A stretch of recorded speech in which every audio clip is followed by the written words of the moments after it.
So, for all intents and purposes, it looks like Ye was right. Thank you for joining me for today's show. We'll be talking about Ye, the artist formerly known as Kanye West. And of course, if you've been paying attention to what's going on in the media, much of what I'll talk about, you probably already know, right? All these various brands dropping him because of his anti Semite talk and talking points and things that he said that have made people very upset with him. We're going to look through a couple of these things and see if there's any factual statements that we can pinpoint that were actually, one, anti Semitic, hurtful to people, cause damage to them, things of that nature, right? So we're not just going to believe what people say, we're going to look into it for ourselves and also look into what Ye said and see if we could add some perspective and put things probably in a better light. One that's based on truth, nothing else. This first video, it's on YouTube, so of course you can look it up for yourself. This is the guy's channel right here. This is the heading, and this was published 1 day ago. All right, so the 25th. Let's listen to what he has to say and see if, maybe he has something important to say. You never know. Kanye West, is he actually right about some of the things that he's saying once we move past all of the hurt and the historic anger that pulls up memories of the Holocaust? We want to take a look at the things he's actually saying, and does he even have a point here, moving past the emotional anger? And I think this is something that Kanye West actually suggested we do as well. We kind of forget about history and take a look just at the engineering, the logical, rational side of all of this. Because for all of the emotional outrage that he causes when he says the words like the Jewish media, I mean, the media is kind of controlled by a lot. You already know where he's going to go with this. This guy is obviously Asian, from what I can see, all right? Based on his phenotype, I would say he's Asian. But you see what he has named his video. So now he's going to drop cold hard facts. Of Jewish people out here. We can actually see here Who Controls Your Mind. This was a chart back in 2013. All of these red is Jewish people, right? So they own like Universal Studios, ABC News, CBS, CNN, Columbia Pictures, DreamWorks, Facebook, Google, also run by Jewish people, Yahoo, Marvel, Pixar, The New York Post, LucasArts, MSNBC, DreamWorks, Comcast, The New York Times, Comedy Central, Wall Street Journal. I mean, admittedly, a lot of these large media organizations and tech companies that are able to shape global narratives are run by Jewish people. So does Kanye West have a point here? And to me, it's kind of like saying there's a lot of white male power in executive management positions. Isn't that what he said, though? The Jewish media? This guy just pulled up a chart that shows the ownership of all these different forms of media. And the red is Jewish ownership. I mean, look at it. Now, I don't know what the green, the black, and the blue are, but that's irrelevant compared to the red.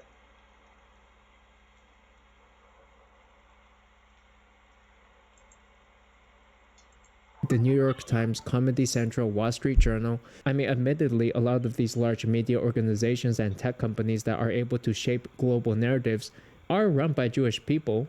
So does Kanye West have a point here?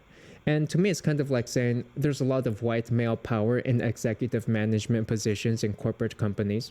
And nobody gets mad about that. But when Kanye West says there's a lot of people of Jewish religion in these media companies and tech companies, then everybody gets upset all of a sudden.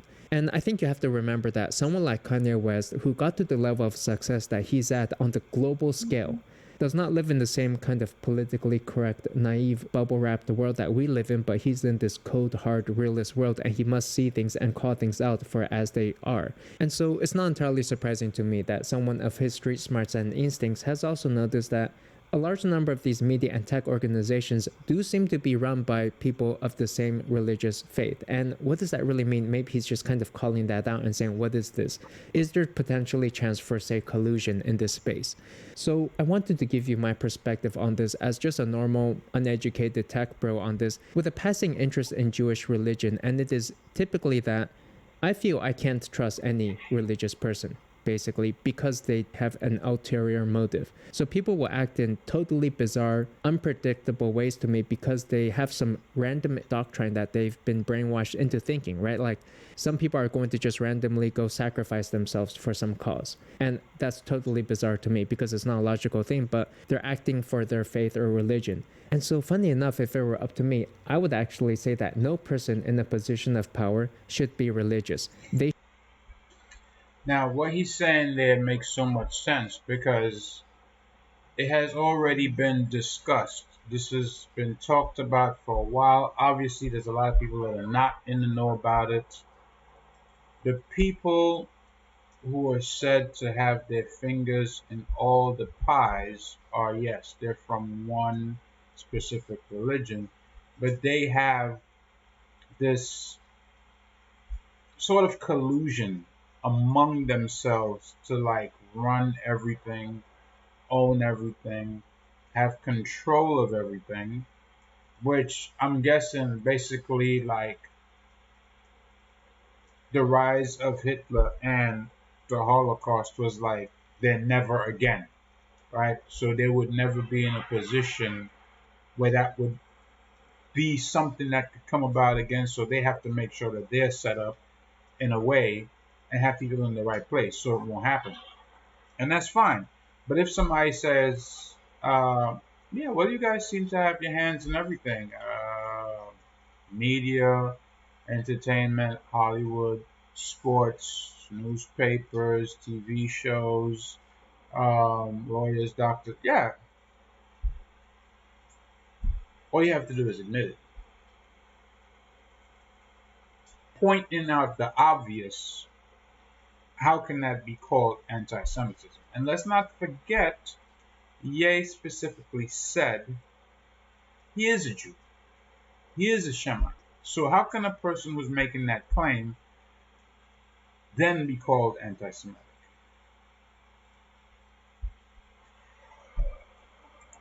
Let's move on.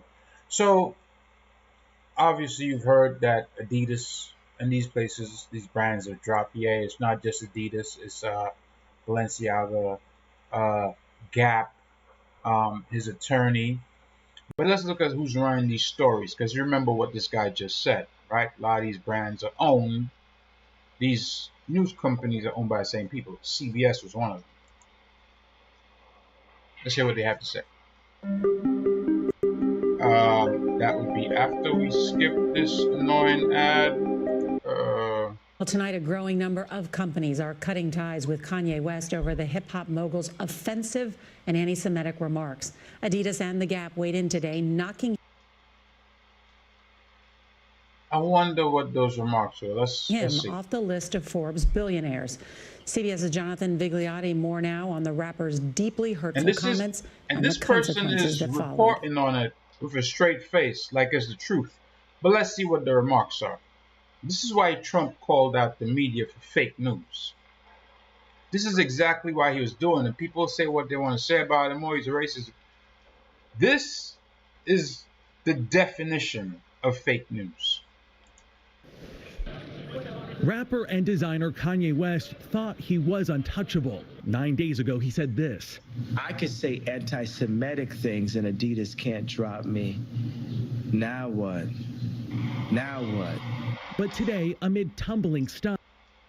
And what did he say after that? When he said, I'm going to say some anti-Semitic shit, what did he say? He said, I'ma kill this nigga, I'ma F your B, I'ma kill this nigga, I'ma F your B, I'ma kill this nigga, I'ma F your B. That's some anti-Semitic shit. So is that why they're dropping him? Because that is like,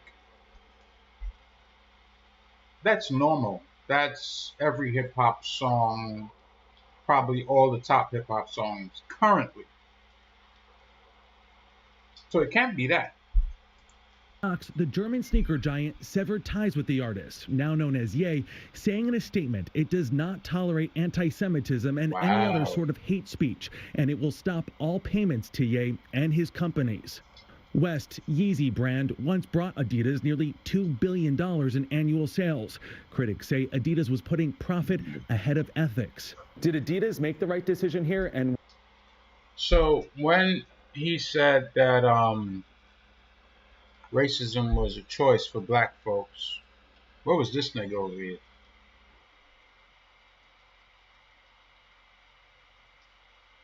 Where was this Steven from Django? Where was he at? He didn't come on and say, hey, Adidas needs to cut ties with this guy because he said this, and that's horrible. It's anti. Who the hell is he? And why does anybody care what he has to say?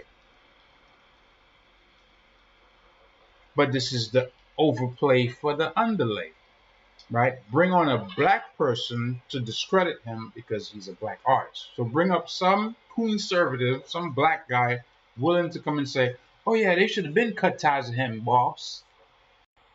Yes, sir, they should have been cut ties with him. He's way out of place, boss. was it quick enough? Adidas made the right decision. I think 3 weeks is way too late. They should have done so within the first day. Earlier this month, West tweeted he would go DEFCON 3 on Jewish people. Instagramming.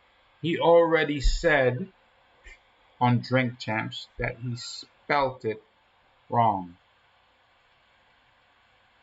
This was, what? It's probably a week ago now that he said that. This was published, look, this was published yesterday. He said it roughly a week ago that it was supposed to be the phrase used in the military, DEFCON, but he wrote it wrong. But this is your evidence of anti-Semitism. It's fake news.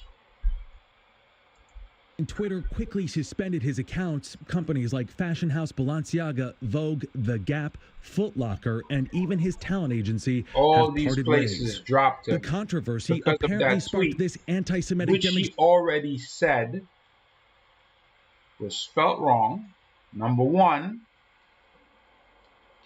But even if, let's say, you did see, what does that even mean? Just what he wrote there, what does that mean? What is DEATHCON? What is that?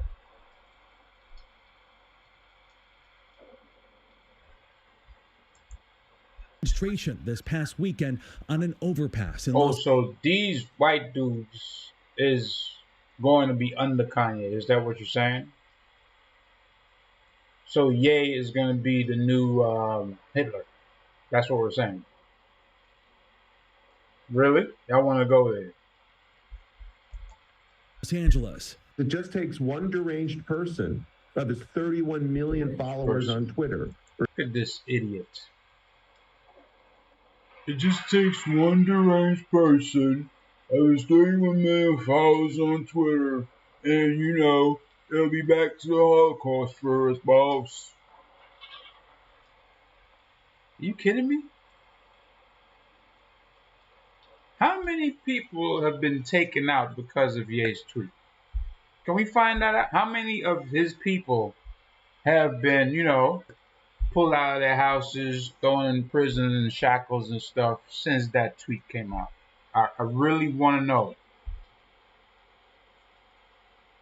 Because I have not seen it anywhere where these people came under attack, had their houses burnt to the ground, their safes raided, their companies taken away from them, had their storefronts burned down because of the tweet.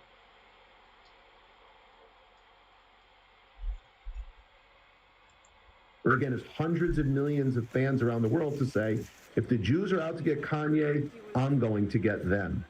Tonight, there's a harsh new spotlight on brands and the real cost of staying silent. Yo, I believe these people are just jealous of Ye. Now, me personally, Ye is not like an idol to me or anything. I mean, I was listening to his music since way back when. I know he's made a lot of mistakes as an individual, as a person, probably even as a parent and husband. I don't know. I think he has, especially getting with Kim. But that's a whole other rabbit hole. But I don't know who the Most High is going to use to bring out a message. And I can't judge him because I don't have a heaven or a hell to put him in. That's not up to me. This issue is a free speech issue to me. That's what it is. For you to be able to say something openly and not be thrown under the bus even by people that you know when you've clearly come out and said, listen, what I said was taken out of context. It was an error. I didn't even spell it properly. You know, he said all these things, but people are just like dead set, like, oh yeah, he's anti-Semite, he's this, he's that. But let's take a look at how, what's the word I'm looking for? How covert this infringement on free speech really is in this country. Because let's not forget, this is not communist China. This is still America. But you see, most people are like this guy. They're still plugged in. Most people can't be this guy.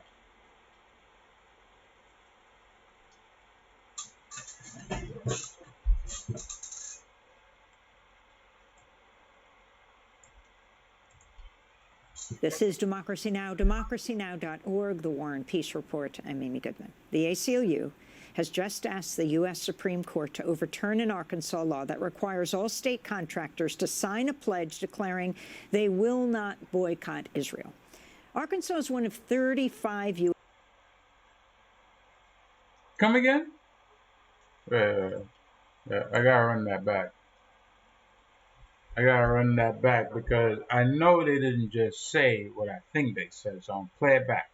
This is Democracy Now!, democracynow.org, The War and Peace Report. I'm Amy Goodman. The ACLU has just asked the U.S. Supreme Court to overturn an Arkansas law that requires all state contractors to sign a pledge declaring they will not boycott Israel.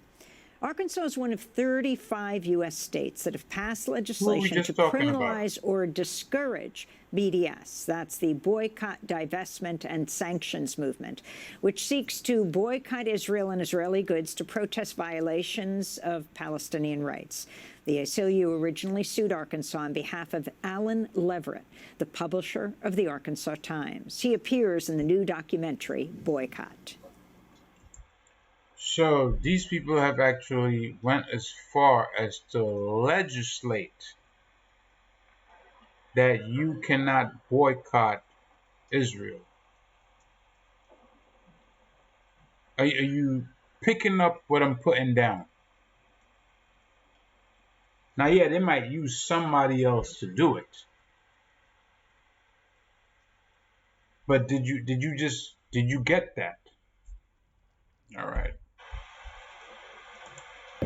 I just object to government saying we got a big old wad of money over here, but we're not, and we'll give it to you. We'll advertise with you, but here's some conditions that you need to meet first, such as here's the political position you need to take regarding foreign policy, for God's sake, and we're in Arkansas. The documentary Boycott also looks at the case of Bia Mawi, a Palestinian-American speech pathologist in Texas. She lost her job of 9 years for refusing to sign a pledge that she would, quote, not boycott Israel during the term of the contract. What does that remind you of?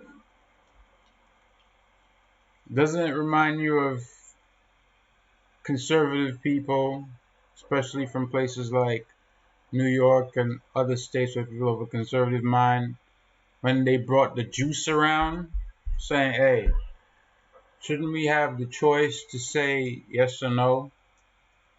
Like, and then there was like, no, you're fired. You remember that? That wasn't that long ago, right? This is your freedoms being taken away from you.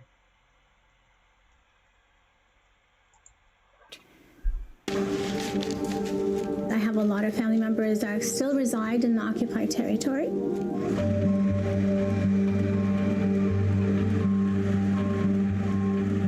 I know and I've seen firsthand the injustice and inequality that goes on there. They close off main roads, only permitting Israelis to drive on those roads. Basically, the core idea is to make it as hard as possible for them to function and to have any livelihood at all. Then you have school closures and arresting young children. He is just a child. Why are you taking him?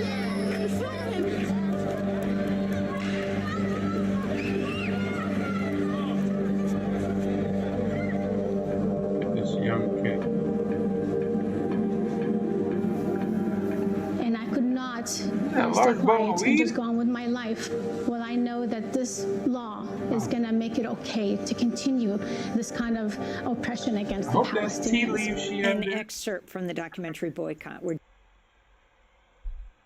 All over this country, people are allowing their rights to be eroded. And as I said, too many people are cipher and there are not enough neos. Now, obviously, not everybody can be a neo. We understand that, right? There's a lot that goes into it, and you have to actually use your voice and use your abilities, your knowledge, your skills to be a force for good.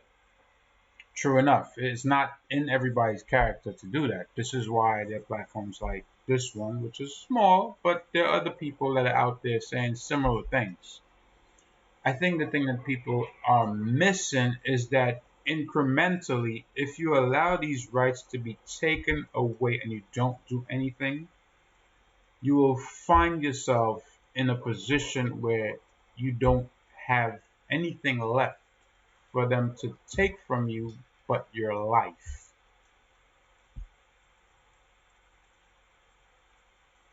I don't know anyone in their right mind that wants to be in that position, but if you allow them to take your rights away and your freedoms away, then you basically have no right to live. That's what it's going to come down to. As I said, this goes back to this issue of, the CO-19 vaccine, all the conservatives and right-wing channels that were talking about it, that got taken down, that got struck for misinformation, all this other stuff. A lot of them were just saying, listen, this is a freedom of choice issue, or it should be a freedom of choice issue. We should have the right to say yes or no, regardless of whether you're working remotely, you're working on the job site, whatever the case is. Yes, certain jobs are more dangerous than others because you have more people. But guess what? Even in hospital inpatient scenarios, they were spacing out people more than they used to. I mean, before the pandemic, how it would be if you went to the ER, it would be people on top of people, like, you know what I mean? They weren't doing that anymore just to help it. Then, they were giving masks when you come in, things of that nature. But let's be honest, people who got the juice still got sick, still in the hospital. A lot of people who didn't get it got sick, got better. Living proof right in front of you. I got it. I was sick for a while, I'll admit, because I wasn't in the best of health at that time. I wasn't exercising when I got it. It was midwinter. I hadn't been out, hadn't been exercising. God, I was sick for like a few weeks, but then I overcame it. And then, you know what I mean? But they made it so like people had to like really be making hard choices, like even leaving where they're at, places like New York, because their livelihood is being taken away from them. Now you have a judge saying, listen, no, the mayor already made concessions for people saying, oh, well, they don't have to take it, and we'll give this one a pass, give that one a pass. So what you really should have said was, here it is, it's available. If you want it, take it. If you don't, we're going to have to test you weekly. If you're working from home, listen, that's fine. If you have to come in at any point, then you have to get tested. That's what a person thinking logically would have said. You know, you're coming into the workplace, okay, you have to wear this certain type of mask when you come in.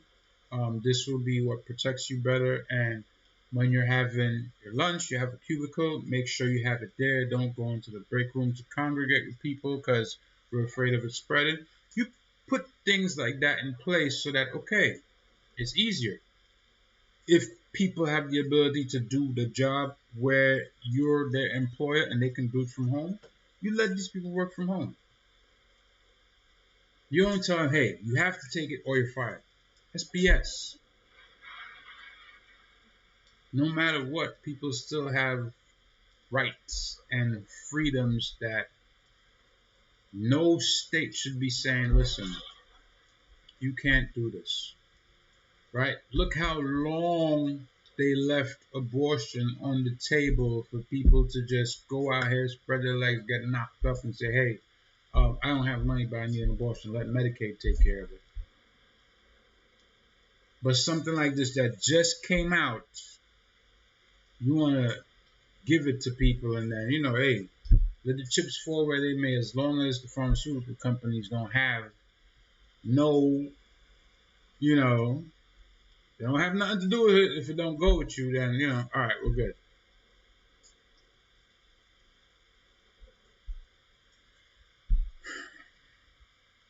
The Kanye West issue or the Ye issue is a freedom of speech issue. I don't think he said anything wrong. I think obviously he spelt what he intended to say wrong. Thereafter, he was on Drink Champs, and the interview, they took it down. It was over 3 hours long, but if you watched it, you would hear him say how he's jealous of the way that the Jewish community sticks together. They don't abort their babies. They do business together. They stay with their wives. You know, they really act in a communal manner. That was the epiphany that he had while on Drink Champs, but they took that interview down. This is why this story right here, this is fake news.